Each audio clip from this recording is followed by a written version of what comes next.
Welcome to episode number 33, you guys. I'm your main host, Coach YoYo. We have our co-host, Coach Nik, Colton in the background as usual, and we have our client, actually Nik's client, but still our client, Johnny. Hi, everybody. Hi.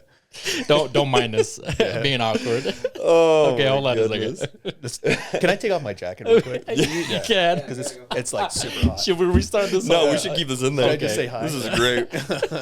This is amazing. Johnny's been with us since November 23? November 23. Yeah, November 2023. Yeah, So a little over a year. a little over a year. And then I remember you first came in because I don't really know a lot of your stories, and that's what we have Nik today. But I remember seeing you and watching that video that Nik posted the other day when you were training with him for the first time. Oh, man. I did not think you had that much fat in you, on you. I mean, I didn't think I did either. And by the way, you're not overweight. No. But the amount of fat that you have for your body type, I didn't. You were bloated. I saw the video. You were bloated, and obviously higher body fat content. Yep. Yeah, it's really eye-opening to see those comparisons back, side to side. Yeah. Because as you're going through this whole thing, and you guys obviously know this, and a lot of our clients or your clients know this, you don't see it. Yeah. When you look in like even now, I look in the mirror and I'm like, oh, I can see a change, but it's not a stark difference. Like when you see that, holy crap, man. What did you think when you saw that video? I was just flabbergasted. It's like I said, I looked like that. Yeah. And to me, I look like I was an older person. Mm-hmm. Where now I don't feel like I look as old as I am. No. At 45 almost. And it's mind blowing. Absolutely. So we're gonna get to introduce you a little bit more before you started with with Coach Nik, obviously, because we always have our client talk about their journey during, right, and I think it's great, and a lot of them talked about what it's like before the journey, and in more sense of like, what did you learn from your parents? What was your eating habits was like? What was your good? What was your bad habits? And how did that transition to you now versus who you were before, right? So give us a little bit of background of where you're at. Yeah. So I was actually raised by my great-grandparents. My parents just weren't able to do, the parent thing. So my great-grandparents jumped in, and they're a Mexican family living in Southern California. And the thing about being raised by great-grandparents is they just know how to keep you alive, right? They're older. They can't keep up with kids. So when it comes to things like activity, they just let my brother and I do whatever we did. And we were very active kids. I've been active my whole life. And then like food-wise, a lot of it was just a lot of Mexican style foods. But as my great-grandparents got older, till I moved away when I was 13, but before then, the food kind of got worse, I guess, where it was more microwave stuff. Mm-hmm. And then the philosophy in the house, this is back in the 80s and 90s, and this is like, there's kids in Africa that are starving, so you better eat whatever's on your plate. Or my grandfather had this thing where, you say, hey, I don't want to eat what you're serving up. And you go, the toilet's back there. You can eat whatever's in there. So we're like, okay. So after, that, hearing that, a bunch of times growing up, you just ate everything. Whatever's on the plate. And whatever was on the plate. Yeah. And to this day, I don't begrudge that because now I love all kinds of different foods. I think you appreciate it more. Yeah. Oh, absolutely. Mm-hmm. And my kids now, they're picky, and me threatening, hey, you can go eat what's in the toilet, it doesn't work. So it's a little bit now. Now that's a challenge. But yeah, back because then, it's easy to go out and get something. Down the street now. Yeah, DoorDash. Absolutely. You can do DoorDash everything now. Mm-hmm. Oh yeah, and my daughter, she gets an allowance and she's got a bank account and stuff like that, and I'll get notifications anytime she's buying food, and it'll be like, Sienna spent such and such at 7-Eleven or at the gas station, and it's like, what did you have? Oh, I just had a Slurpee. And you're like, okay, let's talk about this. And, she doesn't want to hear it, but yeah. But now, it's weird. I'm so much more conscious about what I eat and then what the rest of my family's eating, to where I'm like, hey, let's prepare this a little bit differently. I would say my background is very similar. Growing up, same thing. My mom had me when she was 18. My dad was, I think, 21, 22 at the time. They're always working. So my grandparents was the one who took care of me until I was probably 7 or 8. At that point, I think my parents separated by the time I was 10 or something like that. But anyway, grandma, same thing. Eat what's on your plate, right?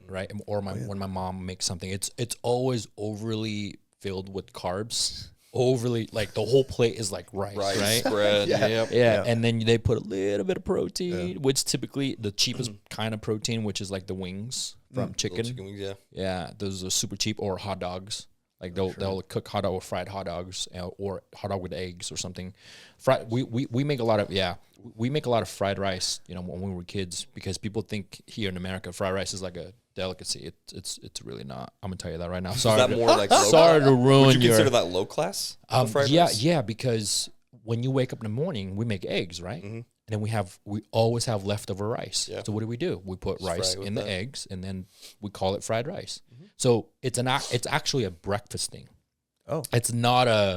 Yeah. So so to me, it's a poor people food. It's not something I eat with my orange chicken. No, it's weird. It's not. You know what I mean? Because we eat fried rice just with the fried rice, right? Which is interesting. Yeah. So it's a breakfast meal for us. So when I moved here to America, everybody's like, "Oh, you like fried rice, bud?" I'm like, "Bro, I've been eating that since I was like 2. Like what? What are you talking about?" Yeah. So, but moving from Malaysia to the U.S., I've found myself appreciative on a lot of things. Also, because of doing what I do for a living, I get to know a lot of different types of food, right? But I don't like cottage cheese. I don't like yogurt. I don't like, a lot of Americanized processed box food. I just don't, it's not my thing. Yeah. But I tried it, it's just not my thing. So it's a very different taste from where I'm from to being in the US. And the ability for us, I mean, it's not just in the US too, in Malaysia as well. Like we can get food anywhere or at every corner. It's so easy. People think Asian people are always so small and petite. I'm going to tell you right now, it's not true. It's really not. I love my family back home, but majority of them are overweight. But they're happy.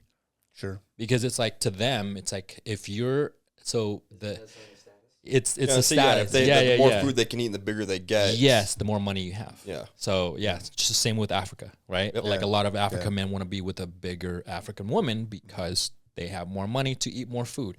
Sure. So in Malaysia, it's the same thing. Another thing too is it's the skin color. So we want to be white. We want to be your skin tone, because that means we work inside. We work in the air conditioner jobs, right? Whatever that might be. In their mind, I'm like, well, you could be a doctor, lawyer, whatever. So nurses and things like that. You work inside, which means you never see sun. Yeah. So now you guys understand, when you guys see foreigners, especially Asians, are in the States, they wear like long sleeve shirt, big hats, big umbrellas, because they don't want to be dark. When I go swimming, I was down in Vegas with my buddies. There's a Chinese family from China. And they were swimming. The kids have the hat, long sleeve shirt, long, dude. Yeah. Because they don't want to be white. I mean, they don't want to be dark. It's the weirdest thing. And when I moved to the States, everybody wants to be tan. I'm like, what is wrong with you people? But in Malaysia, we were so used to seeing even commercials from Olay, right? Where you can bleach your face. Oh yeah. Anyway, I'm going off topic now. Yeah. So that's wild. Yeah. It's wild, right? Yeah. So I think it's all perspective when foreigners move to the States, and then when we see the first thing is food, the access of food, everything's in boxes. It was kind of weird for me. Everything is in boxes. And when I grew up in middle school and high school, a lot of my friends cook everything in a microwave. I was not used to microwave because we didn't have microwaves or ovens back home. Oh. Jeez. Yeah. We just have stoves. Just have 2 little stoves with gas, and Yeah, it's not even attached to the house. Wow. It's like one of those like camping ones. really the big ones, like the portable big. Little I think it's hibachi like grills. it's huge ones. Yeah, exactly. And then there's a guy drives down the street every week or whatever, and that's how you swap your gas. propane. Your Oh, propane. wow. Yeah. Dang. It's like a little ice cream truck, Yeah. literally, but gas. It's weird. It's weird. Yeah, that is The world is weird. But You know, it's funny. You were talking about like the accessibility of food in boxes and stuff. When I turned 13, I moved in with my dad and his girlfriend, my brother and I, and the meals really changed then. I learned the art of making grilled cheese with butter, Kraft singles, and white bread. wow. And or the art of making quesadillas, like deep frying them in oil and with Kraft singles and a tortilla folded in half, because we did not have the money for that. And now, you know, I look back on those days and I'm like, man, that was really bad for you. But at the same time, it's kind of fun to make those as like, guess what I can make, and show my kids. And I'm like, you know, fry up a freaking grilled cheese. So you moved in with your plain as get dad. out. Yeah. 13. Obviously, the food wasn't very good. So what did the household look like with him in terms of like activity and food? Like, was it just they would just go buy like a shit ton of Kraft singles and you know, white bread, the Wonder Bread, and ramen and stuff? Or Yeah, I mean, there was a ton of that. His girlfriend, she was Polish by heritage, so she liked to make some Polish meals every now and then, pierogies and some. Yeah, they're freaking good. But it wasn't something that we did often. It was like Red Baron pizza or make our own top ramen. And my dad, he was self-employed in construction. So he was always gone throughout most of the day. We were what you would consider latchkey kids, I guess. Yeah. And then my stepmom was always trying to, well, she became my stepmom. She was always trying to work a job like at Thrifty's or something like that, which is like a drugstore. And so me and my brother and my stepsister, we were always like, okay, what are we gonna make today? And we make some weird stuff. Like sometimes you get bored and you get pickle juice and apple cider vinegar and throw some, you know, a bunch of spices in it and like dare each other to drink it. We just did whatever. So damn, you guys were bored. Yeah, dude. My cousin used to make peanut butter and ketchup sandwiches. That's after nasty. School. Wait. Yeah, that's super nasty. Peanut butter And ketchup. Ew. Oh yeah. What? Yeah. Yeah, we'd come home and he was like, "You should try it." And I was like, "No, Yeah, that's weird. I'm good." Yeah, the only time we ever saw like actual like homemade meals is if we went to a friend's house and they're like, "Oh, stay for dinner," because their families were ones that would stick together and do a lot of cooking.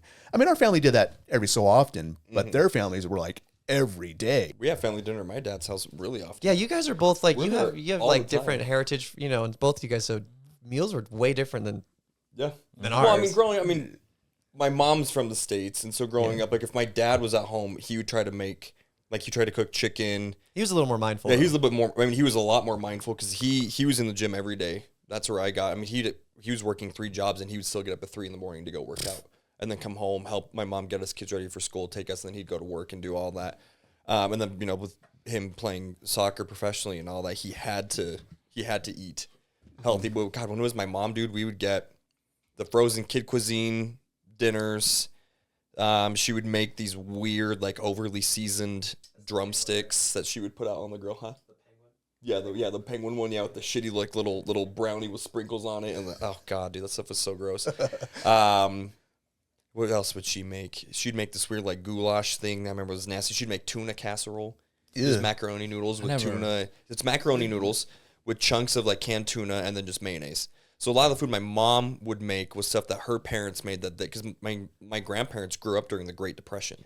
Oh yeah. So it was a lot of literal Great Depression style food that my mom would make. So I mean it was very different. God, we'd go to California to my grandparents' house and it's, you know, there's fresh soup made every single day. We'd make fresh homemade sausage. My great grandma, I remember her making that, and she'd be in the kitchen with the pig intestines and blowing them up and putting it on the meat grinder and making that. She'd make bread every day, these little pastries she'd make. So the difference in freshly made food versus, you know, just whatever the hell frozen boxed food my mom would make. Food has gone it was crazy. a long way. Mm-hmm. I mean, who eats chicken and waffle?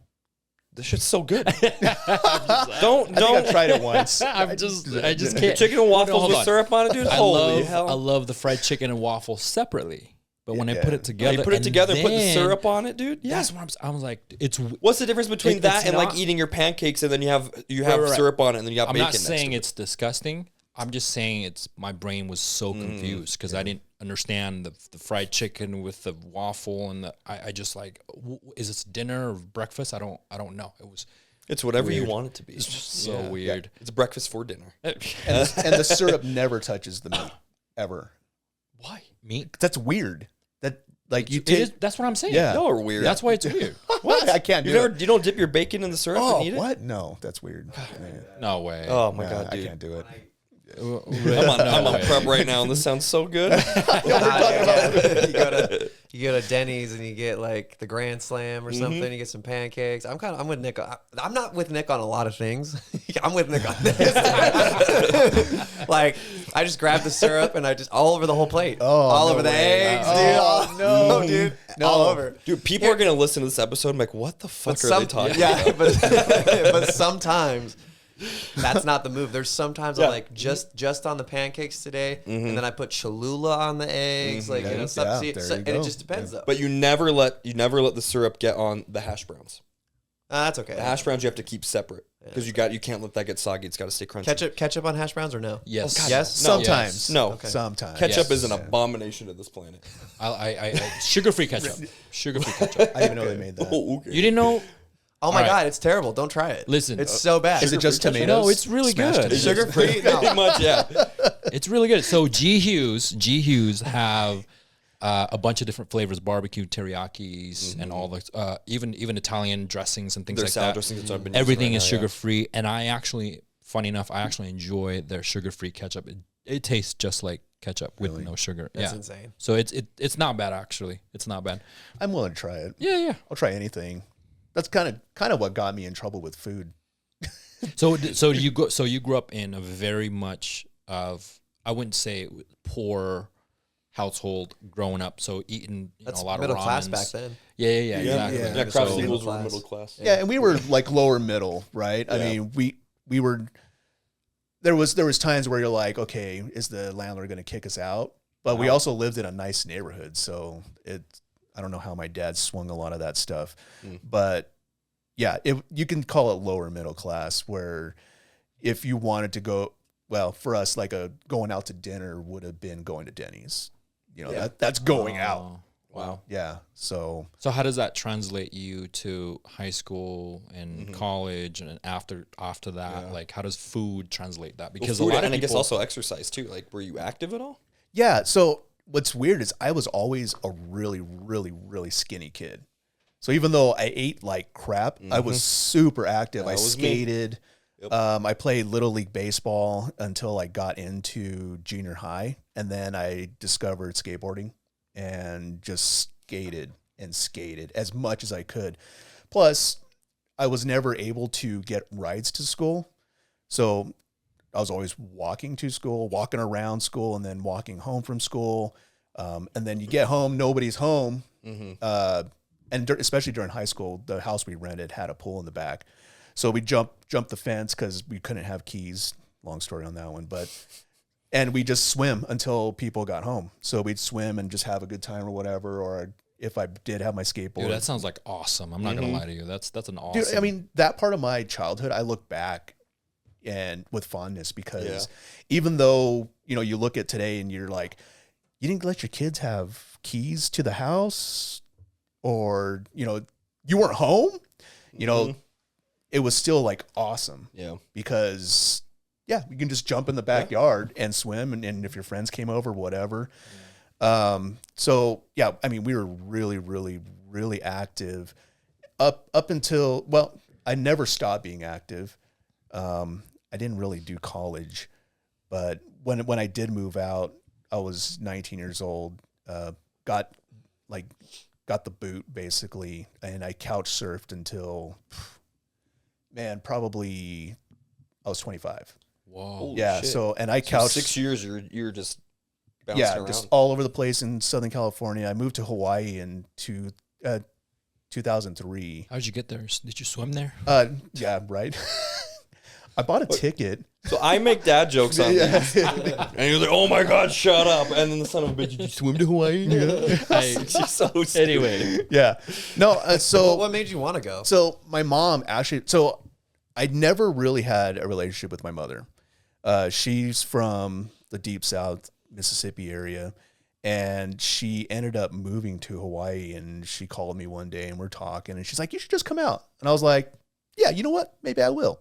Yeah, so if she said Mississippi, I'd be like, no, thanks, Mom. Hawaii. I'd be like, yeah. okay. Well, there, yeah, you're like second guessing it. So I'm like, yeah, you know what? So like 3 months later, like I quit my job. I was financing a car and I was like, have it back finance company. Like I did everything wrong and bought a ticket. You waited for them to like repossess it? They repossessed it. Yeah. Oh, wow. Yeah. I talked to them. I'm like, can I take it? And they go, no. Cause I had terrible credit too. So I don't think you could drive a car to Hawaii. well, you can shit it. Jeez. Wow. Both of you guys. So no, I mean, so yeah, I let them repossess it and I was like, whatever. I don't care. I'm 20. I was 22 yeah. turning 23 and I bought a ticket and I surfed on my mom's couch until she goes, yeah, you know what? This is not working out. So then I went out and so I drove trucks for a little while. In Hawaii? Yeah, in Hawaii. Oh, wow. And then It's got to be beautiful, though. Which part? I lived on the Big Island on the Kona side. Okay. And it was, yeah, I mean, it's gorgeous. The hard part is that you get island fever after like 3 months because you've done everything that you can do there. Really? And then you're like, get me off of this place because, you know, like you're trapped. You basically feel trapped by the ocean. Yeah. Gotcha. And as someone who's from the mainland, I can understand people who grew up there. That's what they know, right? Mm-hmm. And I loved it. I had a lot of really good friends. And man, eating there was choice because even though I didn't have money, I rode some friends' couch for like probably 8 to 9 months or so. The food was always so Loco good. Moco, I mean, it was Kahlua pork. yeah, Oh, Lao God, Lao, that sounds so good. mixed plates, and they were like, you eat, and like if a family invites you to dinner, they're like, no, you're eating, and you're just gonna keep eating until it Until hurts. they're yeah. done. That's one Yeah. thing that's great about their culture too, is that it's very hospitable. Like, Oh, dude. very. I got Always friends so fast, and they like so many people welcome me into their families, and that's something that I'll never forget because they're the nicest people, especially as someone who's technically a haole. I think me identifying as Mexican because my dad's Mexican helped because they're like, oh yeah, you're brown just like us, and I'm like, Yeah. sure. Okay. So it helped and I'm very laid back. I'm a laid back dude. I wasn't like a typical haole who wanted to like rush everywhere. So they really welcomed me in, but like the food, holy crap. And that's when, And there's always lots too. oh yeah. Not dude, only and is it's it good, ton, there's dude. always tons. Dude, I mean, we would eat things like chili with mayo and rice. Oh God, you told me about and it's that. so The damn hell? good. And you just eat it and eat it. Chili and then with I just, mayo and rice. yeah. And I always thought I was fit still then, but looking back at pictures now that the very few that I have, I'm like, oh, this is where the changes started to happen. Ah, there it is. So Yeah. early 20s is when it started. To happen. Yeah. But I still had it in my mind, almost like a reverse, like body dysmorphia where I was Yeah. like, nah, dude, I'm still very fit. Like I still was able to like surf, like paddle out to the lineup and then, do whatever and come back. Yeah. But the picture, looking back, I'm like, oh yeah, this is not good. So yeah, food changed there. And I also had the mentality of when people say that you're thin and, oh, your metabolism is so fast, you could probably eat anything. I'm like, yeah, I can eat a whole pizza. I'm fine. Yeah. And I would do that all the time. I'm like, It was almost Yeah, just to show just them keep that eating. you can. yeah, almost. Because I would do the yeah. same thing. Like, you can eat that much? I'm like, yeah, watch. And I would do it. Yeah. I was like, see? Yeah. But Yeah. really, it's like, why the hell did you do that? Why did you eat 17 McBitchins? Because I can. Did Yeah, you 'cause ever I can. have an issue with being because I had the same thing where I could just down food and stay ungodly skinny, and it got to the point where people were like, you're so lucky. I hated it, dude. Yeah. It drove me. Did you ever get annoyed that you were like kind of seen as like a skinnier guy? That drove Yeah. me insane, dude. Oh yeah, especially like I'm like, but I don't want to be like skinny. I want to be fit. But people always saw me as Just skinny. You're just a skinny dude. Yeah, you're just skin which, and bones. Yeah, which I was, but the gut was starting to kind of show up, especially like as I got in my 20s, right? But what was I gonna say? So I moved back in 2004. I moved back to California and rode couches until I moved up to Washington to follow a girl, and I got a job up there. I got my first apartment ever where I was like, yeah, man, I'm an adult. I didn't do very well up there. Just the weather and stuff really drove me into a deep depression. So I had the opportunity to move to Utah in 2005. And man, we're earlier talking about families and how they're always meeting together and stuff like that. And I met my wife, and it was like, two worlds colliding type of thing, the dreamy story. But her family every Sunday were getting together, and they were having pretty nutritious meals. I mean, they're not big on greens, but they would eat the typical, Utah meat and potatoes thing. Yep, Sunday And roasts. I was like, what the heck is going on? Yeah. This place is crazy. You guys are too close. Like, I had a hard time with that for a long time. Now, like I don't now, but it was interesting from then on, eating well, not eating well, but Better than what but you eating have been. very, very good, like more nutritious, fuller meals, not and much less takeout. And then you see my pictures as I'm becoming a little bit more. I'm getting more of a belly and stuff like that. So then I got in my head, I'm like, hey, I'm gonna do this paleo diet. So I was like, yeah, all protein, high fats, vegetables, no carbs. Yeah, I can do that. But the problem is like when I try to cook meals like that, it'll be a recipe for 4 people. I will eat all 4. You are 4 people. Yeah. Like it's like that meme, a Stouffer's box. To a Stouffer's box, identify as a family of 4. Dude, I totally did, and it was because the food was always so good, and I would just eat. And obviously, growing up with that mentality of you eat whatever's on your plate. Yeah. But add to that whatever's still in the pan because you can't let it go to waste. I'd put it away. So you thought by doing the paleo diet you were going to somehow get healthy, lose the gut and all that. What ended up happening as a result of you eating as if you were a family of 4? It started to feel like I was weighing the size of a family of 4, right? So I remember I started tracking my weight probably in 2011, and I was like 175 or something like that, and it was ticking up and up and up. And I think at one point I hit 190 pounds, and I'm only 5'9", 5 foot. I used to say 5'10", but I think I'm really 5'9". So I'm a little dude, right? And weighing 190 pounds. 190? Yeah. Wow. It like blipped, and I was all, there's something wrong. And then, during this time, I got a divorce, and I was kind of, a little bit all over the place. My kids wanted to play a lot, and they're really young, and they wanted to jump on my back and, wrestle and stuff like that. Plus I had a very stressful jobs, and You're in Utah at this point. I'm in Utah. Married, 2 kids. Well, I was divorced at this point. Okay. And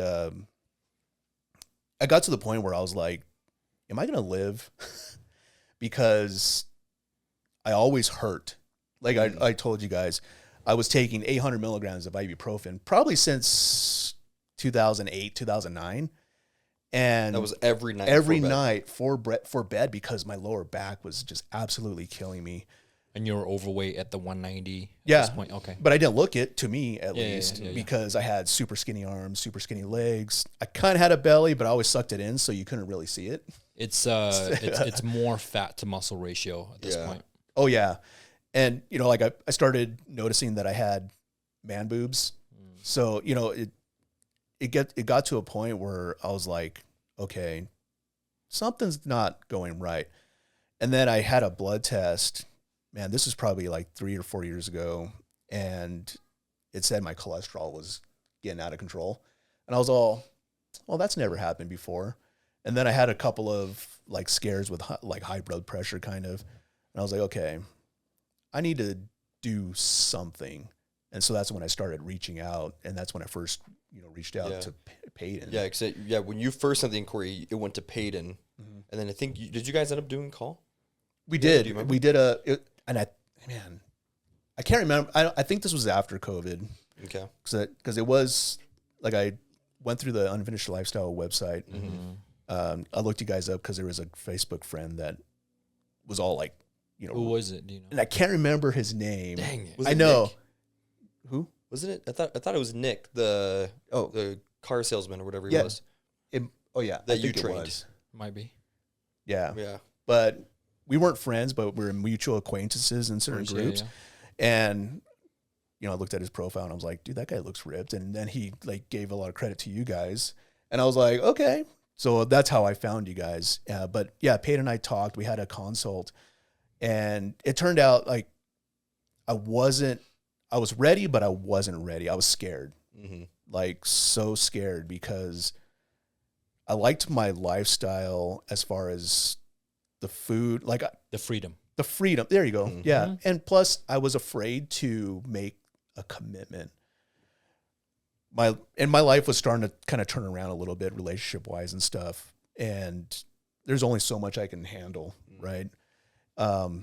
So yeah, then it didn't work out. And then, man, I want to say like a year later, something like that, I reached out again.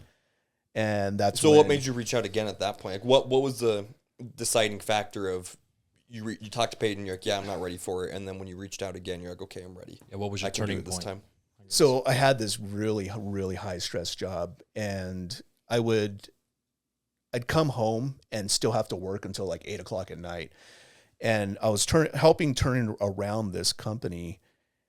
But at the same time, I was carrying that company, and I was the point of contact for so many people after hours because of this problem. And I was so stressed. And then my weight was starting to fluctuate. And then I was in pain all the time. And I was like, guys, okay, something has to change because I feel like I'm going to die soon from like a heart attack. Yeah. Stress-induced heart attack. So I was like, I have to do something to change. And the whole time while I'm thinking, okay, something needs to happen, I'm following you guys on Instagram. And I'm like, okay, these people look happy. They look fit, right?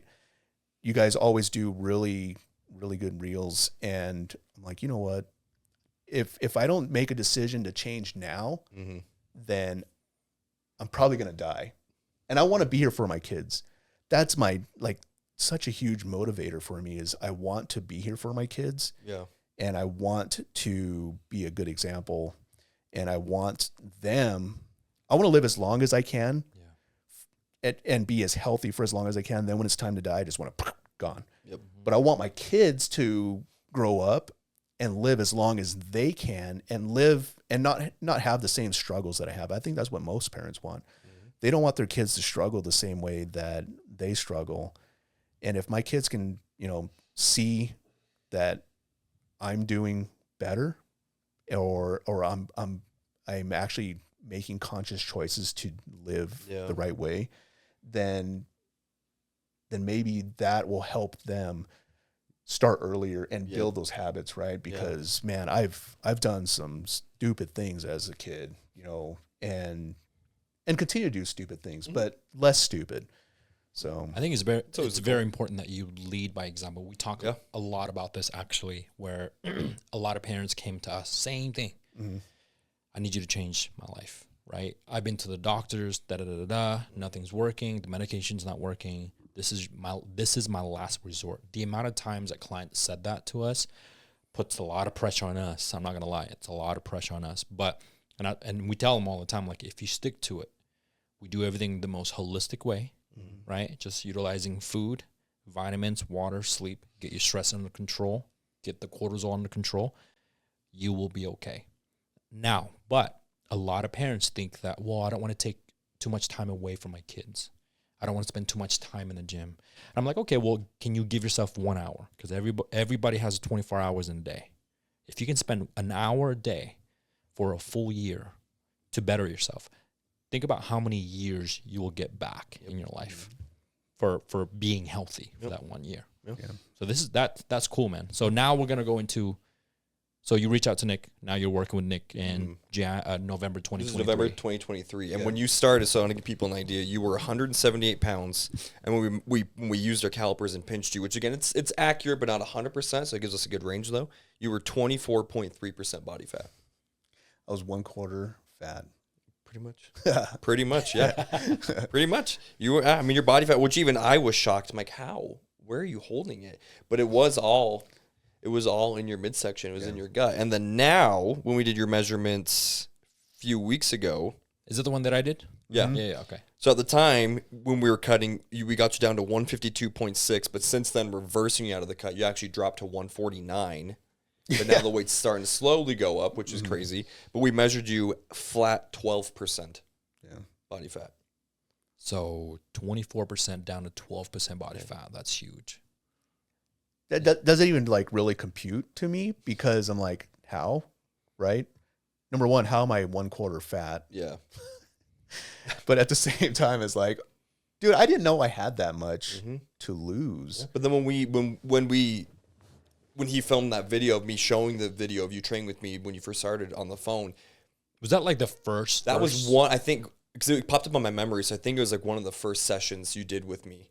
But looking at that and looking at the numbers, I'm like, holy shit, yeah, you can. Now it does make sense. Because, I mean, granted, your face was just puffy, you were bloated, you were taking so much water, but your arms had a little bit on them. But you could definitely see the way your shirt was sitting on your trunk, your midsection. You had a good amount of fat there. But I mean, shit, we got you up to eating 2,500 calories at one point. You were almost at Was that your 300 grams of highest? carbs. Was it the highest? Highest was calories? about 2,500. You're at 207 grams of protein, 256 carb, and 66 fat. Is where we got you to before we started your cut. And did you lose any Oh God, yeah, he was losing the whole time. Yeah. Yeah. while eating more food? Is that weird for you? Because I know a lot of our clients. I'm like, dude, this is so weird. I'm eating more food. I'm losing weight. Oh yeah. I talk to Kelsey all the time about what I'm going through. Right. And I'm like, dude, this is out of control because I'm still like getting hungry. Yeah. And I'm eating all this food. I eat all the damn time, which I never did before. Yep. You know, I'd eat 3 meals a day, right? And now I'm eating You're five, eating six meals a day, and I'm still losing weight. I'm like, what is going on? And it's, in a way, it's kind of scary at first until you do your blood work, right? Because then the blood work confirms, oh yeah, you're healthy, or you're getting healthier. Yeah. And Were you scared when you got the blood work when you started? The initial one. Yeah. The initial yeah. So I was worried, and I think the initial one that I got with you, that one was showing I was pre-diabetic. Yeah. Which A1C was it was a little high. I don't think it was 6.0. I think I can't remember off the top of my head, but I think you were around like 5.8, 5.9 on the A1C. So you were borderline pre-diabetic. Yeah. But we found your testosterone was low. yeah, that was super low. So then we talked about that. Did you know the getting number you- on that? Was it? 300, 200? You were the 200s. I think so. Yeah, you were low. You were It was low, pretty low. So we talked about getting you to a doctor to treat that. Yeah. And I remember in the office, you're like, yeah, I want to do that. You're like, but how does it work? I'm like, well, it's going to be an injection. I'm like, fuck. Yep. No injections, no yeah. needles for this guy. Oh my- now I'm pretty much okay with Yeah, that. so yeah, now, I mean, there's still like a little bit of hesitancy when I remember telling you that. I'm like, it's going to get to the point where you're like, oh, crap. And then like you anticipate it, but then you remember, oh, it's fine. Yeah. But I remember those first few weeks of you, even the first couple of months of you having to do the shots, you're like, dude, I can't like. Yeah. Well, I'm the kind of guy that if I went to go like get a blood test, I'd be there and I'd be hyperventilating to where I'm like, and they're like, you got to calm down. You got to chill out. And I'm like, I can't. And then Kelsey, bless her heart, she's always there to hold my hand like I'm like 5. But it freaking You get helps. a Band-Aid and a sucker and sticker afterwards? I wish. Yeah, I wish. so I never nice. did. No, so I mean, I still get nervous, right? And every night that I do get a shot once a week, I'm still like, whew, okay, let's do this. But now it's one of those things where I know that it has normalized me. Yep. And it's made me healthier. and then eating, you know, all the food and doing all that. Before we started cutting, I mean, I was like, yeah, you know what? I'm digging this. After a while, you're totally digging it. And I would just tell everybody, I'm like, yeah, I get to eat more and I'm losing weight. Almost not really rubbing in their face, but what's people's reaction though? A lot of people don't believe you. Yeah. But especially with Kelsey, because we've talked about how she sees what you're doing. She's like, what the hell is going on? Like, why are you doing that? Like, what was her and the kids' reaction to seeing they're eating dinner and then dad's eating this? They still, and he's getting leaner. So, Kelsey had a hard time, like, reconciling that for a long time. And then I think they finally just got tired of hearing about it, you know, of like, yeah, okay, whatever. But one of the things that Kelsey had the hardest time with is the different foods that I eat. A lot of eggs, and she doesn't like the eggs. You know, no cheese, you know, stuff like that. Minimum dairy, no dairy. Yeah. Minimum dairy, lots of vegetables. And then the turkey burger. She's like, what are you doing? And turkey burger with a fried egg on it. Well, yeah, she was a little bit flabbergasted. The one that she had the hardest time with, and I used to have hamburgers with sliced bread growing up because that's what you had. So I made a turkey burger with sliced bread, and Kelsey saw that and she's like, what are you doing? And I'm like, I ran out of buns, so I don't want to go to the store. I'm just going to make a turkey burger with sliced bread. And she started to cry. She's like, that's the saddest thing I've ever seen in my life. And I'm like, are you what? I'm like, you're just having this like happy moment. And you're like, this shit's so like, good. And your poor wife's just I'm crying. loving this burger. And she's like, what are you doing? She's crying. Was she actually crying? Yeah. Kelsey, I want to give you a hug. Like, what? Yeah. I promise your husband's happy. Like, I wouldn't torture him. That's so funny. It's hilarious. She's like, my man is eating all this slop, and he's like, hell yeah. This turkey burger right here. Yeah. Some white Wonder Bread. That's so funny. That's hilarious. Yeah. So my son loves vegetables. So he actually likes to eat a lot of what I like to eat. So how old is he? And he is 9. He'll be 10 Awesome. March 31st.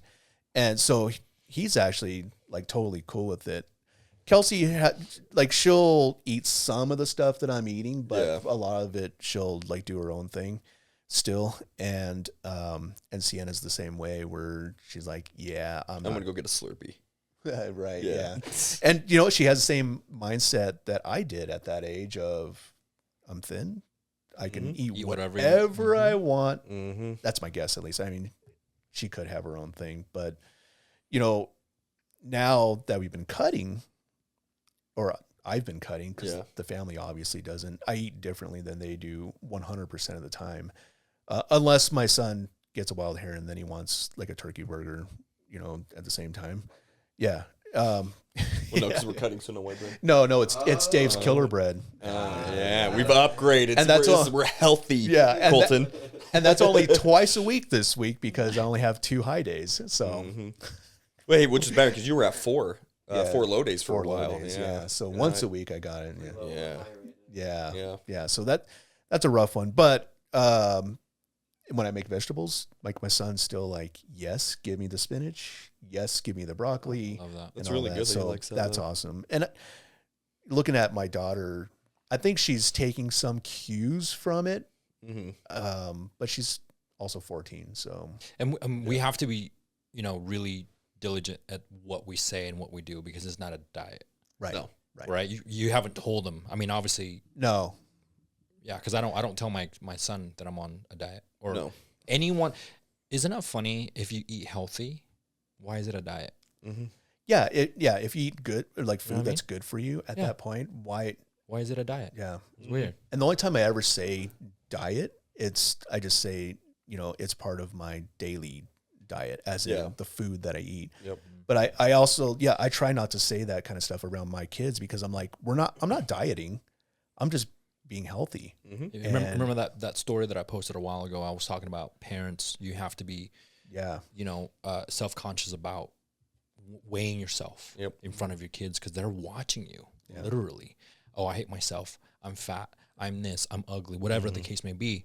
And your little one's sitting there watching it the entire time. They may not understand you, but they're gonna grow up and be like, oh, daddy is always on a diet, always eating something, always weighing themselves, and they're not they're not happy, and they're still overweight. Yeah. But obviously, you're not overweight anymore. No, right? No. So I think they correlate. Oh, okay, so dad did this, and now he looks and feel like this. Yeah. Okay, now it makes sense. Yeah. But how many thousands, if not millions, of parents out there, they do the thing, right, aka diet, and then they still hate themselves because they're not getting the results that they want.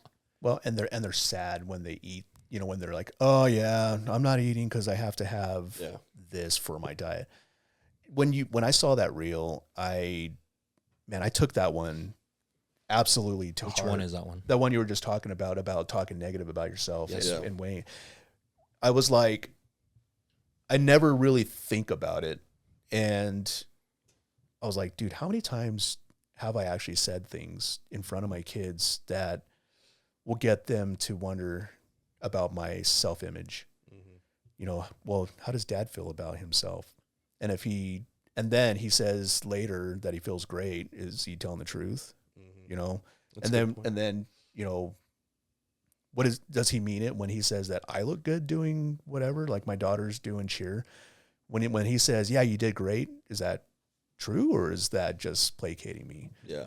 So I've really, ever since I saw that one, and before then, to a certain degree, it's like, okay, I really need to make sure that I watch what I say in front of my kids. And the only thing that I have probably a hard time talking about is like saying how hungry I am, because I'm like, oh, that bread looks so good. Like, oh, geez. They had, what did they have a couple days ago? I don't know. It was anything. Like, they were making toast with butter, like just white bread with butter on it, and it smelled amazing. And I was like, and it was a low day, and I'm like, you're so like, hey, you should eat that. Let me watch you. Yeah. Oh yeah. I bought the family donuts last week, and I was like, are you gonna eat that Oreo one? You know, it's like, Dad, I've had 5 at this point. You're like, you gotta eat more. And they're like, Dad, you need to stop. And it's like, okay, I'm totally fine. But they see that I'm happy. And one of the things I love doing in front of them is showing off. So I've got a pull-up bar, and I'll be like, all right, let's see how many you can do today. Yes, I love and that. I'll do like, I could think I do like 8, maybe 9 now. And my boy will go, yeah, I could do 1, 2. And he'll do maybe a couple. And then my daughter, she'll jump up and try. And I'm like, well, we just got to keep working at it. But it's like fun instead. And I like that. I like making things.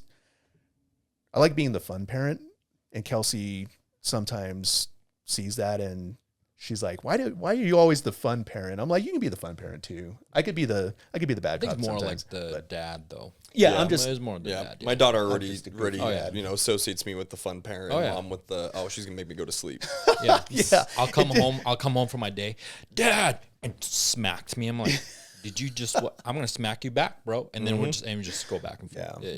Yeah. I want to talk about we were feeding you the food, but you at the time for your job you traveled.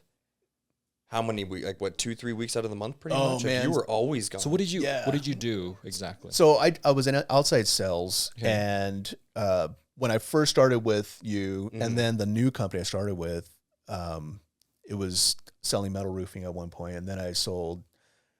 It's weird, man. So I was an outside salesman and I sold blinds. Okay. Yeah, but I was gone. 3 weeks on average, sometimes 4 weeks out of the month. Yep. And I was flying. Geez, I had pretty much the whole Western U.S. So I was always gone. So trying to stay on plan at that point.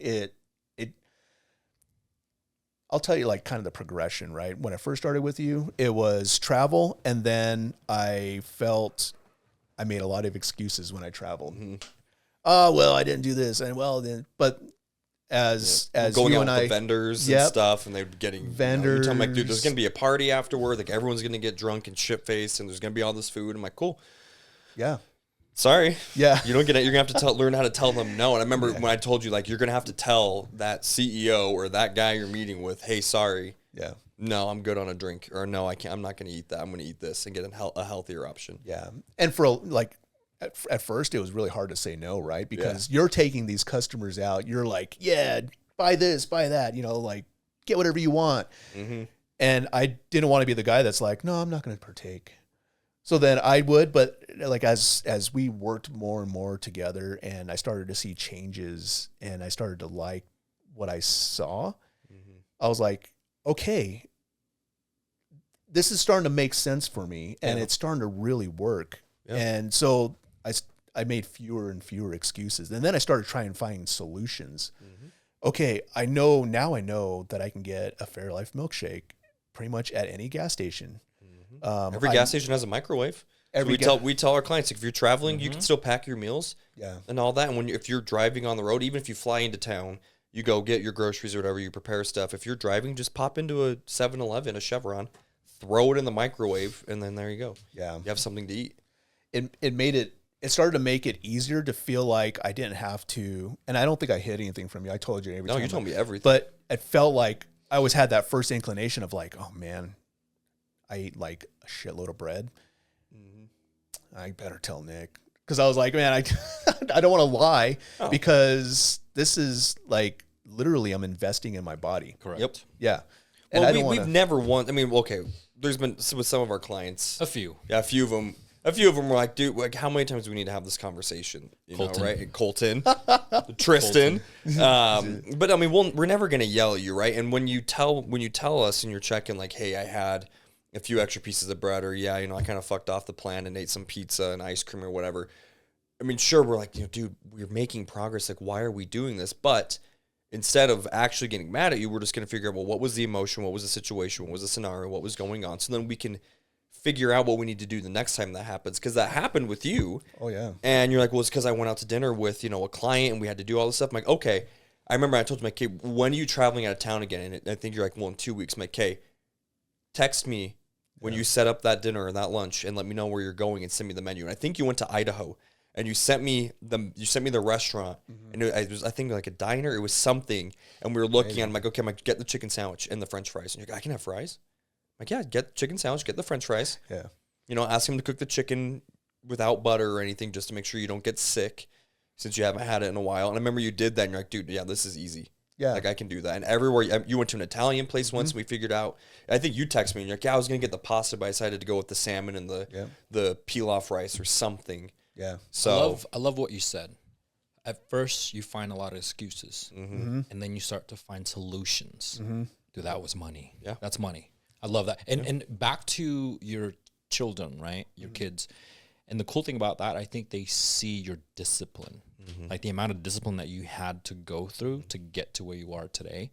They may not notice it now, though. That's the thing. They but as they get older, they're absolutely going to be able to look back. I'm like, oh, shit, yeah, I remember. Now it makes sense why Dad did that. Yeah. Yeah. That's the hope, right? I mean, man, I would love to, when I die one day and my kids are like, yeah, my dad, he had some struggles, but with being healthy, that was a huge focus for him, and he helped me become healthy. And then they'll say, if he can do it, I could do it too. Yep, absolutely. And and they're gonna have dark days, right? I mean, they're gonna have dark times, and maybe that'll be something to help them, light their way to come back and to do whatever they need to do to be, happy with their lives. Yeah. And that, man, the more I think about it a lot, and it's a big focus for me. Yeah. Is I want my children to live happy, full lives. With everything that's going on in this world, the one thing you can control is your own self. Of course. Yep. Yeah. Well, we talk about stuff like that all the time, and I tell people, I mean, like you said, everyone's going to go through hard times. They're going to go through some dark stuff and all that. And we have clients who do, and then they tell us, like, yeah, I've been struggling, all this shit's going on, and so I just haven't been eating, and I've been getting my comfort food and all that. It's like, well, that's almost going to make it worse, because now you're falling back into old habits. You're eating less nutritious food. I mean, it's, if that's the situation, I'm not going to get mad at you for it, right? If you're already dealing with things. But the one thing you can control when you feel like everything else is uncontrollable is what you eat. Yeah. So as best you can, stick to your plan, because then if you don't stick to your plan, then now you're beating yourself up over that. Yeah. Well, this is going wrong. That's going wrong. Haven't been in my plan for a while. I've been door dashing. As best you can, even 80% stick to the plan. You're going to relatively feel better. You're going to be giving your body food it needs to be able to handle these things.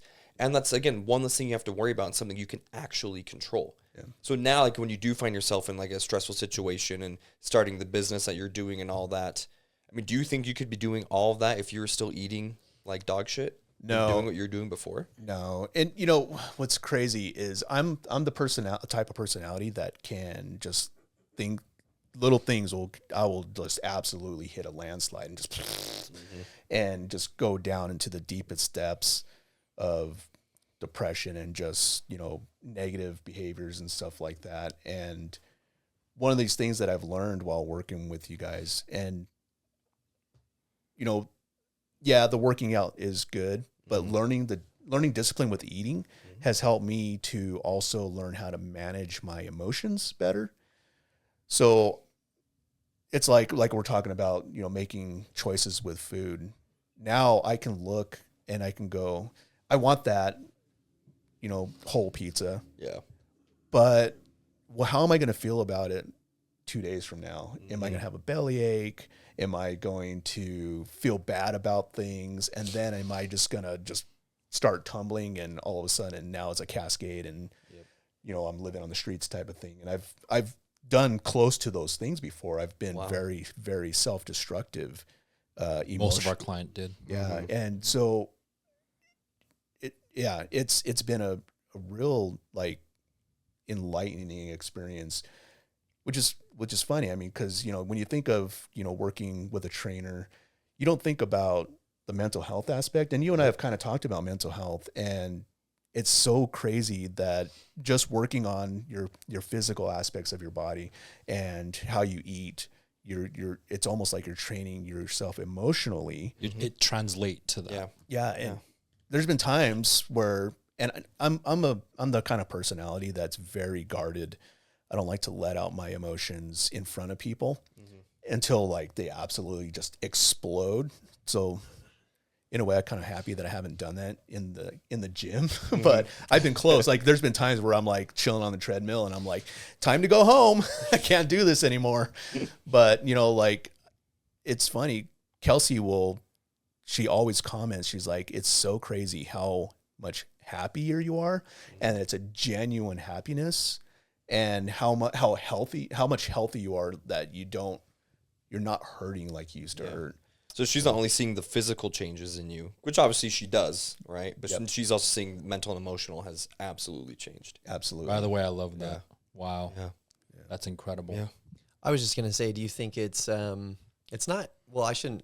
It's not gym specific either. Do you ever notice that? Like you said, it's like when you can say no to yourself with food, it's easier to say no to other things, which then it all flows in and out of your life. So I think some people are like, oh, the gym changed my life and things. And it's like, I think it was just that first step to discipline. Because I think it's the discipline that's changing your life. It's not the gym or walking on the treadmill or eating chicken and rice. Like I have this quote that I really like, and it just says, no man is free who cannot control himself. And I think a lot of people that indulge a lot are usually the most miserable. You ever notice that? Like your friends that are like, we went and partied and I bought all these bottles for the table. They're so every weekend miserable because we used to do the same thing. Yep. I literally just had this conversation with Jordan actually last night, and she was explaining how she went out a couple months ago for Christmas, I think, or something like that, like a work event, and they were having it was a bar, I think, and one of her friend or employee, I should say, was like, hey, finally you're living life. And she's like, wait, what? I'm over here like, I'm offended for you. Yeah. But she responded very well. I'm like, well, first of all, it's perspective. Your living life like this is equivalent to me living life the way I do. Yeah.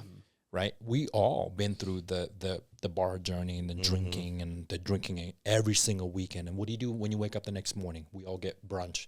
Yep. What do you have at brunch? Mimosas, right? And you just continue that path over and over and over again until you're like, oh, until you have shit. a shit moment. Yeah. I'm like, oh shit, like I got to make that change. So, it's really cool that she responded the way she did, because I've had multiple conversations with a lot of my friends. I'm like, hey man, like I'm glad you're eating normal, and I'm like, what? Because when my non-bodybuilding friend sees me when I'm out with them, what they didn't know is that I plan my cheat meal for that day. Yep. Right. I plan my calories or macros for that day. Yeah. So when they see me outing, even my neighbors in the summertime, they love when I come out, because they'll knock on my door. I'm like, hey, come over, have a drink. And, both sides of all my neighbors, they're all from out of countries. Right. Cool. And so they're very much in that realm of, hey, drink, come over, have fun. Very culture, very It's hospitable. cool. Very culture. Yeah. Yeah. And every time I come over, because they know what I do for a living, and they've seen me when I was prepping like 2 years ago. And every time I come over, and they're like, you know what I like about you, yo? I'm like, what? And they're like, I like that you when you drink, you drink. When you eat, you eat. I'm like, yeah. But I always say, just so you know, I don't do this all the time. I planned for this moment. I knew you guys were I knew you guys were having a party because you guys texted me the other day. I already know that that's happening. So when people see that we have these little moments, I'm like, oh my God, you're living life. I'm like, yeah, but I don't do this every day. I'm balancing. We want you to learn that discipline, so it gets to the point, like you said, you look at that pizza, and before you'd be like, yeah, dude, I can pound the whole thing right now. But you know how you're going to feel afterward. Both physically, your stomach's gonna get upset, and when people do indulge, because we have clients who do that, like, dude, those Cheetos look so good. I ate the whole bag. I'm like, yeah, how'd you feel afterward? And like, I was sick for like 2 days and I couldn't eat my food. I'm like, yeah, so now we're behind, right? But then you look at it and you're like, yeah, I know how I'm gonna feel. I don't want to feel guilty for eating this. So I'm just gonna eat my food. But then if you do have a slice, you're like, oh yeah, I had a slice of pizza. Like, that was great. Yeah. But it's not as good as I remember it being, right? And then that like, I don't know, to me, when that happens, that like emotional attachment I had to that food of like, oh my God, dude, that was like my favorite thing in the world, and you eat it, I'm like, oh my God. Yeah, that doesn't make me feel as happy as it used to. So back to your traveling. Oh yeah. So you haven't made any excuses at this point. You made solutions. Yeah. And then because you start to see the changes, you know what happens when you're diligent with your compliance. Yeah. Well, we even started cutting while he was traveling. Okay. Yeah. So so how did that translate you from being really bad at food when you're traveling to now all of a sudden I'm like, oh my God, like I can do this. So when we decided to do the cut and I'm traveling, number one, I have the photographic evidence that things are working out for me, right? He'll send me comparisons every now and then. I'm taking my end of week pictures. And so now when I travel, if I get to a point where I'm like, oh man, I don't have time, I should just get a burger, I can think back to where we're at and the goal that we're trying to do and go, yeah, you know what? Okay, I'm not going to do it. I'm not going to go crazy, right? Now I'm on macros also, so I can go, all right, like you said, plan for it. And because what's the saying? There's something about like not having a plan, like everything falls apart, right? But if you do have a plan, you're much more likely to follow it. Well, for me was the quote was, if you don't spend time preparing, you will spend time reacting. Yes. Well, and that's it. And that's how it was like for probably most of last year was just reacting because I didn't take the time to either pack some meals if I was driving somewhere or go, okay, I'm going to DoorDash a bunch of the stuff that I need so that I can carry it around, buy a cooler, like one of those cheap coolers and put in the trunk of my rental car to get to the point where I'm like, no, I can't keep doing this because it's self-defeating behavior. And I just keep defeating myself. And yeah, there's practice when I was defeating myself. I mean, there's a progress, but now that I'm taking active steps, it's crazy. The progress like just accelerated, right? And I can look at the graph of, every time I weigh myself and it goes up and down. But then it's when we started doing the cut and then, it started to come down a little bit. But then when I said, oh man, I'm being an idiot, I'm just going to plan, it started doing this. And I'm like, oh, okay. There it is. All right. There it is. And I have major ADD. And I take up a lot of projects. Yeah. Oh, I want to fly airplanes. Oh, I want to, I was talking to your dad. I want to sail. I want to do all these different things, and I'll do them for like a month, and I'll be all hyper focused on them, and then I'll get distracted by something else, and I'll never touch it again. And that was my biggest fear was starting with you guys. Is like, I'm gonna start up, and I'm gonna go to the gym a couple times, and I'm gonna be like, yeah, rah rah rah, and then I'll be like, oh, well, that was a waste. But it hasn't been. I mean, this is the longest I have stuck with something in my life. How does that make you It's feel? amazing. It makes me feel good. And, just going back real quick, you're talking about like being able to hold yourself, higher, right? And have more confidence and stuff. Dude, I mean, I noticed it. I was talking to Kelsey about it. I'm like, you know what? When I talk with anybody now, I feel like it's not me trying to come up to their level. Yeah. It's me and someone else either at the same level or they have to work to meet my level now. Yep. So, and like before I had to take part in things because I wanted to be like everybody else. But now I feel like, I'll go into these meetings and I can almost command them. And not because I think I'm better than them, but because I feel good about myself. You have a higher sense of value and confidence. Yeah. Well, you know what it is you can do now. Like you've done this, Yeah. you know what you can do. Yeah. I can go in there and close it. And you don't have to walk in there and suck in your gut anymore. Yeah. I had to Right? suck in my gut. I don't have to do that anymore. Yep. I you look back and you're like, dude, I felt so negatively about myself, even though I thought I tell myself I'm hot shit as a salesman, and I was. I'm better now. Yep. And I can actually be truthful to myself and say, dude, no, you are good at what you do and you show it. Yeah. So, man, I mean, it's been a big change for crazy. me. Ladies and gentlemen, you've listened to 32 freaking episodes that we've posted on social media, Spotify, YouTube.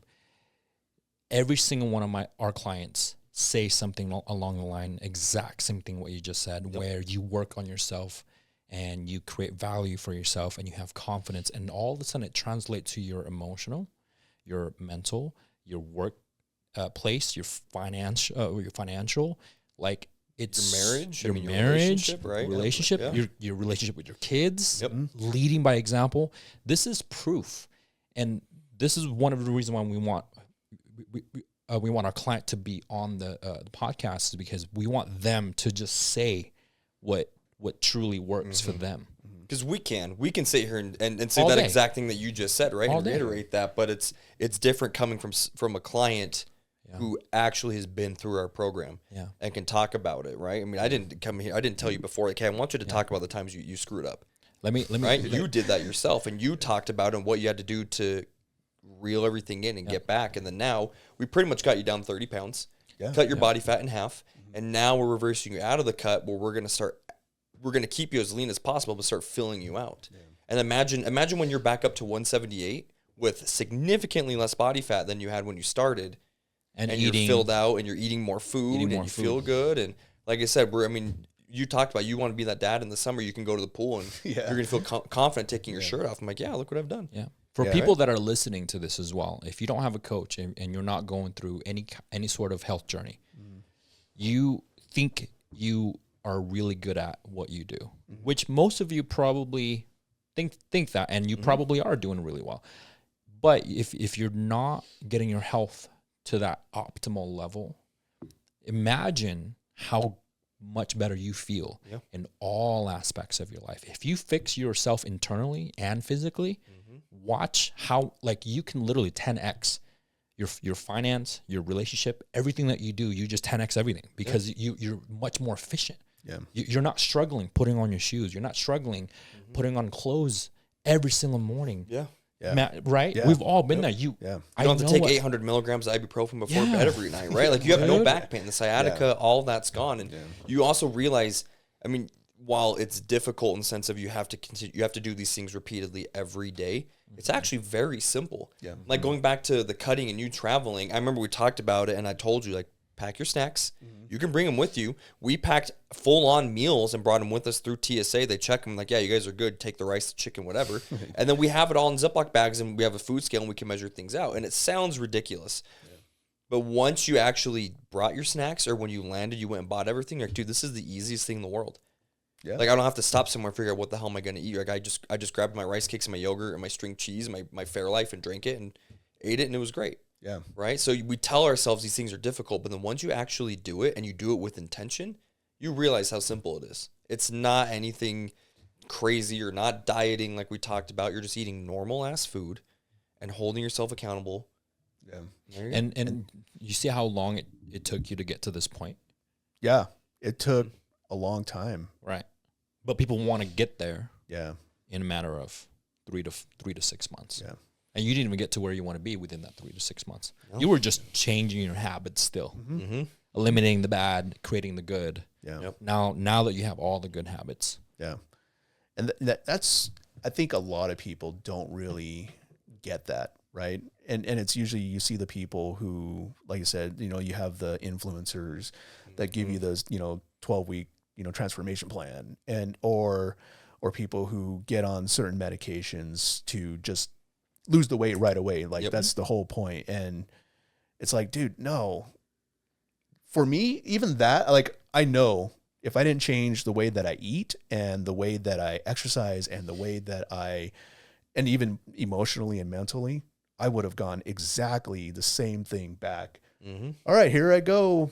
Pizza number 4 for the day, type of thing. And I would have thought I was happy, but I'm not. I was definitely not happy then. Yep. So I went from an emotional roller coaster with depressions and stuff all the time to, and there's still struggles, but man, I know how to manage them. Yep. I'm more emotionally honest with myself. Yeah. So I love that. Yeah. But man, yeah. What advice would you give to people listening to this? Other people who travel a lot for work, and dads especially, parents out there. What advice would you give them about getting started if they're scared to? Be more scared that you're not going to, if you're dad, be more scared that you're not going to be there for your kids. Oh, wait. Hold on. Yeah, that's pretty damn honest. Yeah. Repeat that one more time. Yeah, say that again. Say that again. Be more scared that you're not going to be there for your kids. Wow. Or your family in general, right? That was me. I was terrified that something was going to happen. That's what spurred that for me. And then it was, I cannot stop because I stop everything. Everything I try to do, for funsies or whatever. This is not funsies. This is my life. Yep. And I cannot stop. I have to give it the time that it requires. And there's been times where I'm like, dude, I don't know. I don't know. But it's like, just keep going. Keep going. And everything that's worthwhile in life is hard. Yeah. Business, family, everything. There's a level of work to it. And, like the farmer that plows his field, right? And takes care of everything. There's a lot of heart and soul that goes into cultivating your you. Yep. So, my advice would be just be more afraid that you're not going to be there for them, and give it at least a year. At least a year. Yeah, because anything worthwhile, like remember, I don't know, you guys might be too young for this. Heinz, the ketchup brand. The Heinz 57. Heinz. Yeah, good things come to those who wait. But you're not waiting, you're building, right? Yeah. But man, everything that's worthwhile, it takes time. Yeah. The lottery winner's not going to keep their millions for the most part, right?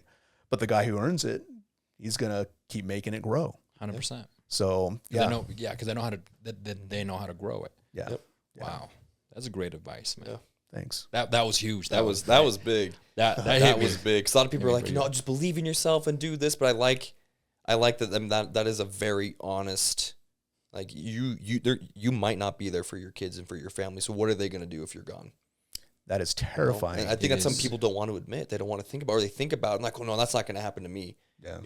I know it happens to other people, but that's not me. That won't happen to me. The hardest part for me is when, you live this life where your extended family members that are not in the best shape, and they recently passed away of a heart attack.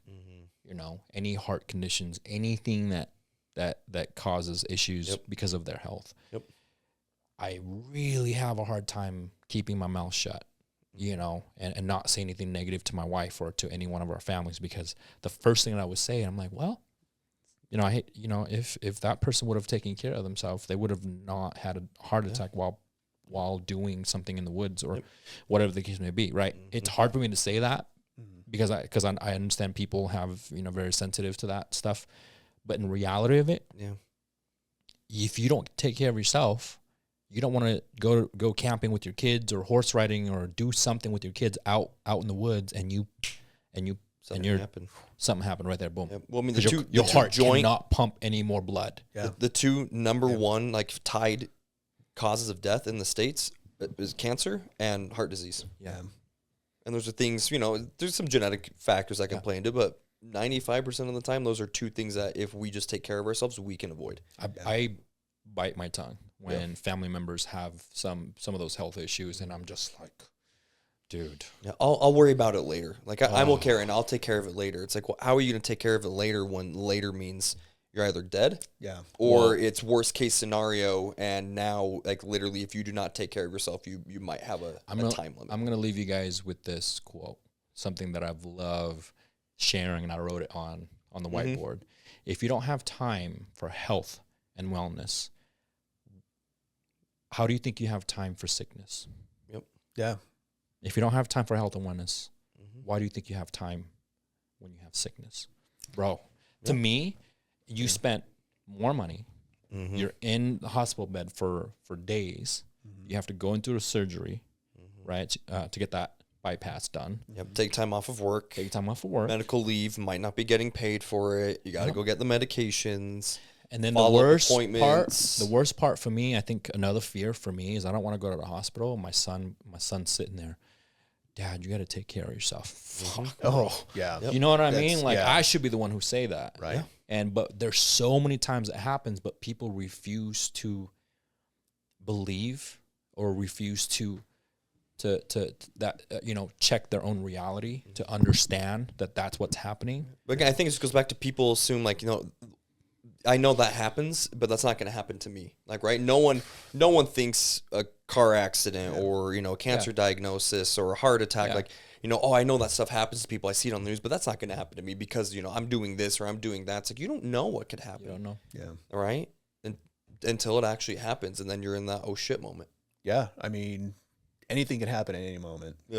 So I want to live my life like I've lived it to the fullest every day. 100%. And that even means, you know, when I'm cutting, you know, having that turkey burger without any bread, because, you know, that is worth it to me. Well, we've talked about all the food that you want to eat afterward and all that. And that's how everyone is. But I guarantee you we're going to get you out of the cut and you're full on maintenance. I'm like, okay, now we're going to start growing. You get a free meal once a week. And you have this idea. Everyone knows they have this idea. Like, dude, I'm going straight to the pie. I'm getting a large pizza. I'm going to do this. But then when time comes to actually make that decision, you're like, shit, that doesn't actually sound all you had to do was just eat your meal. I mean, if you haven't eaten, you go just, eat. Oh my God. I'm gonna get the pie. I'm gonna get the pizza for dinner. I'm gonna eat lunch right now, and then we'll go in a couple hours. You're gonna eat lunch and be like, I don't need it. You're just hungry at the time. You're like, nope, sorry, babe, we're just gonna make chicken tonight. Anything else you want to share? You know, you guys have been, besides my family, have been probably the best thing that's happened to me in my life. And it's because your trainer is a real great, you know, description of you, because you are teachers. You're teaching people how to be healthy. And I owe you guys so much for that, you know, more than, you know, whatever it takes to, you know, sign up. I owe you like tons because of how much you guys have done for me. So we've done more than doctors. Literally. I know we say that all the time, but we literally, anything in terms of weight loss, fat loss, and muscle gain. We have so many clients come to us and say the same thing. Like, you guys have done more than my doctors. Looking at your blood work, teach you everything in terms of macros and how to understand macros when you're out traveling. And thank you for saying that. And we get that a lot, but we also don't register it because we see numbers sometimes. We see transformations. We see 40 plus clients at a time. So there's a lot of people that we coach. But the fact that you take your time to say that, that's, I know a lot of clients are listening to this right now. They can relate. Yeah. And we will do our best to change as many people's lives as we can. Yeah. So I appreciate that. Kelsey's next. Kelsey's Yeah, next. let's get her in. Yeah. All right, guys. Get her. Thank you for, listening to our podcast. I really, really do appreciate you guys. Thank you for sharing our Reels, our YouTube, our Spotify. Without you guys, we would not be and do what we do for a living. So we'll catch you guys on the next episode. Later.